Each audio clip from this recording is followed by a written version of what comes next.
Video বানিও না, আমার ভুল হয়ে গেছে। আচ্ছা, কারণ আমি এমনিতেই ব্র্যান্ড ভাই, আমাকে ভাইরাল হওয়ার জন্য না এতটা নিচে নামতে হয় না, আমি অলরেডি ভাইরাল। যদি বিশ্বাস না হয় গুগলে সার্চ করে। আইসে আমাদের গুগল বালি। এখন সোশ্যাল মিডিয়া খুললে খালি আমি ট্রেন্ডিং। আর আমি এখানে বাল ছিঁড়ছি। বন্ধুগণ, আমি এসে পড়েছি। গুরুজনের আর বাচ্চারা ভিডিওটা স্কিপ করে যাও, আর আমার সমবয়সীরা তাড়াতাড়ি কানে হেডফোনটা পরে নাও। পরে নিয়েছো? চলো তাহলে স্টার্ট করি। দাদু হসপিটালে মৃত্যুর সাথে লড়াই করছে, তাই ভাবলাম একবার শেষবারের মতো দেখে। যা দেখে আই। ভালো করে সেজে নেই দাদুর কুলাঙ্গার নাতনি। আর আজকে হঠাৎ করে খবর এসেছে দাদুর অবস্থা নাকি খুবই খারাপ। বেশি মেকআপ করিস না, দাদু তোকে চিনতে পারবে না, কেওড়া গাছের শাকচুন্নি। এর আগে কিন্তু দাদু অনেকবারই হসপিটালে, কিন্তু তারপরেও সুস্থ হয়ে বাড়ি ফিরে এসেছে। এবার মনে হয় আসতে পারবে না রে। তাও প্রার্থনা করি তোর দাদু সুস্থ হয়ে বাড়ি ফেরে। প্রথম দিকে মনে হচ্ছিল যাব, যা দেখে আই। বলি, তোর ময়দা মাখা চেহারা দেখে তোর দাদু চিনতে পারবে তো? আর যাচ্ছি শুধু একটাই কারণে, কারণ দাদুর সাথে কাটানো ছোটবেলার আচ্ছা, তাহলে যেতিস না? এই দাদুই কিন্তু ছোটবেলায় আমাকে বিয়ে করতে চাই। আর এই সুযোগেরই সদ্ব্যবহার করে আমি রোজ বিকেলে দাদুর কাছ থেকে 1 টাকা নিয়ে পেপসি খেতে যেতাম। ও, তাহলে তুই একটা পেপসিতেই খুশি? যাই হোক, এখন কিন্তু হসপিটালে যাওয়ার জন্য আমার লুকটা রেডি হয়ে গেছে। খুব সুন্দর লাগছে। নাও এবার তোমরাই কমেন্টে জানাও আমাকে কেমন লাগে। দেখে মনে হচ্ছে কামবালি। কিছু অশিক্ষিত ছোট লোক মেন্টালিটির মানুষরা কমেন্ট করছে যে আমি নাকি বিয়ে। না না, ও যাবে হসপিটালে দাদুকে শেষ দেখা দেখতে। আজ দাদু হসপিটালে ভর্তির সঙ্গে আমার মেকআপের কি সম্পর্ক, আমি তো সেটাই বুঝতে পারছি। বুঝবি না তো, শিক্ষার আলো তোর তো পেটেই পড়েনি। অশিক্ষিত নির্লজ্জ কোথাকার। কিছু অশিক্ষিত ছোট লোক মেন্টালিটির মানুষকে অশিক্ষিত মেন্টালিটির বলিস না, তুই একটু অশিক্ষিত গন্ডমূর্খ শাকচুন্নি টিকটিকি ব্যাম্বু। একটুও বিদ্যা নেই। বিয়ে বাড়িতে কে এত সিম্পল? তোকে যে কোন ভাষায় গালি দেবো আমি সেই ভাষাই খুঁজে পাচ্ছি না। এমন কোন মেয়ে আছে যে মেকআপ ছাড়া কোথাও? মেকআপ করে কি হবে, ওই বাদরের মতো চেহারাই। দাদু কেমন আছে? সত্যি বলতে দাদু এখন আগের থেকে অনেকটাই ভালো আছে। এতে তোমার নাচন দেখে বুঝতেই পারছি। হঠাৎ করে দাদুর হার্টের অপারেশনের কথা শুনে পুরো ফ্যামিলির মাথায় যেন আকাশ ভেঙে। ফ্যামিলির মাথায় আকাশ ভেঙে পড়লেও তোর নাচন বন্ধ হয়নি। আমার জুতাটা কই রে? তো তোমরা তো জানোই হার্টের অপারেশন করাতে গেলে কতগুলো টাকা খরচ হয়। তাই আমরা দাদুর পেছনে এতগুলো টাকা খরচা করতে চাইছি না, কারণ আমারও তো বিয়ের বয়স। বুঝলি বালি নির্লজ্জ কোথাকার।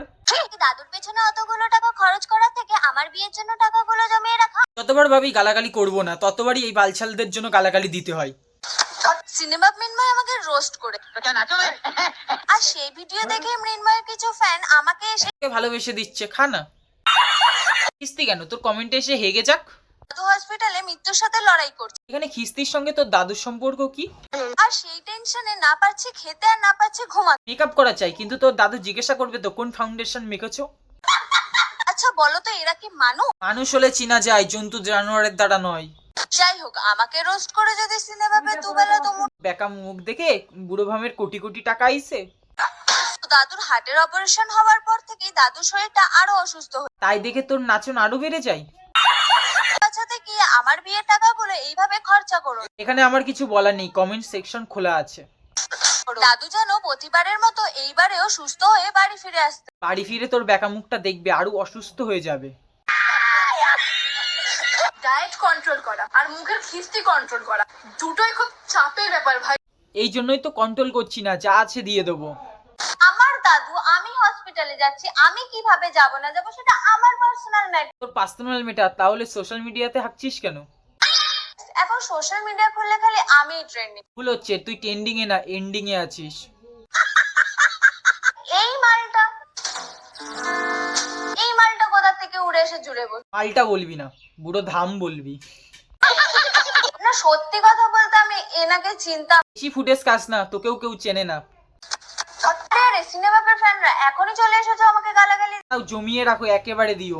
আমি হচ্ছে দাদুর দুঃস্বপ্নে আসা এক নাতনি। হ্যাঁ, এতদিন দাদুর দুঃস্বপ্নে এসেছিলাম, এবার এই ভিডিওটার পর তোমার দুঃস্বপ্নে আসবো। নিতে পারবে তো দাদা? তোর এই বেকা মুখ নিয়ে দাদার দুঃস্বপ্নে যাস না, পুরো স্বপ্নদোষ হয়ে যাবে। আমি হসপিটালে যাচ্ছি, আমি কিভাবে যাব না যাব সেটা আমার পার্সোনাল ম্যাটার। এখানে কি করছিস? জল খা, দরজা লাগা, আর ওখানেই হাঁক। একটা সাজেশন দেব? ওই যে তোর জ্ঞানের বাণী এখানে দিস না, যা হেগে আই। আর তাছাড়া কারোর মতো হওয়ার আমার ন্যূনতম ইচ্ছাটুকুও নেই, কারণ আমি এমনিতেই ব্র্যান্ড। তুই যদি ব্যান্ড হোস আমাদের পাড়ার ভগা কি? আর যারা কমেন্টে বলছে আমি ভাইরাল হওয়ার জন্য এই সমস্ত করছি, ভাই আমাকে ভাইরাল হওয়ার জন্য না এতটা নিচে নামতে হয় না। তোর মুখের সাথে তো ফিল্টারই যায় না, মেকআপ তো দূরে থাক। অলরেডি ভাইরাল, যদি বিশ্বাস না হয় গুগলে সার্চ করে দেখে আসতে পারো। আইসে আমাদের গুগল वाली। ভাই আমাকে ভাইরাল হওয়ার জন্য না এতটা নিচে নামতে হয় না। নিচে নামার কি আছে, তুই এমনিতেই নিচে অনেক নেমে আছিস। আপনার মেয়ের ভবিষ্যৎ অলরেডি দাদুর আগে আইসিইউতে চলে গেছে। না না দাদা, আমার ভবিষ্যৎ নিয়ে তোমাকে আর ভাবতে হবে না, আমি আমার ভবিষ্যৎ দেখতেই পাই। তোর ভবিষ্যৎ? আচ্ছা তুই এখানে বড় বিড়ি পাইলি কই? হেরিকেনটা জ্বালা। তোর যে ডেলিভারি হয়েছে যেই হাসপাতালে, সেই বেডের থেকে তোর পেচ্ছাপের গন্ধ যায় নাই। দাদা তুমি এত বড় ইউটিউবার হয়ে আমার মুখের গন্ধ শুকতে হসপিটালে চলে গেলে। চারিদিকে মুত আর গুয়ের গন্ধ, আমারও মোতা লাগছে, কি করি? আমি মুইটা দিমু। এ নিয়ে ভিডিও করার ইচ্ছাই আমার মরে গেছে। কমেন্ট করছো যে আমি নাকি বিয়ে বাড়িতে যাচ্ছি সেজেগুজে। আরে ভাই বিয়ে বাড়িতে এত সিম্পল সেজে কারা যায়? মনটা চাই থাক, আর সইতে পারছি না আমি ওকে। ভিডিওটা সবার কেমন লাগলো তা কমেন্ট করে জানাও, আর বেশি করে শেয়ার করো।